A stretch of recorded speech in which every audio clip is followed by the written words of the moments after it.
Jeg synes, det er vigtigt, når man starter som ny medarbejder på JS, at man møder sine nye kollegaer og ledere, også for at finde ud af, at der ikke er nogen mur imellem hinanden, og vi er her alle sammen for at nå et fælles mål. Jeg hedder Nikolaj Nielsen, og jeg har arbejdet i JS Probotech i 4 år.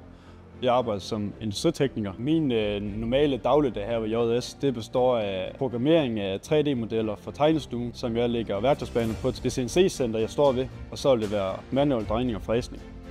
JS det er en god arbejdsplads, fordi jeg synes, vi har et godt kollegamæssigt med hinanden og godt samarbejde mellem områderne herinde.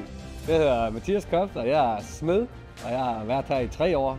Og nu er vi også der laver vi kar og pumper og snegl og renovationer nogle gange, når det kommer ind og sådan lidt forskelligt. Jeg har nok været her hos JS i de 3 år på grund af, at jeg synes, at det er nogle spændende ting, vi laver. Også fordi vi har så godt kollegafællesskab herude. Det er altid hyggeligt at komme på arbejde herude, synes jeg.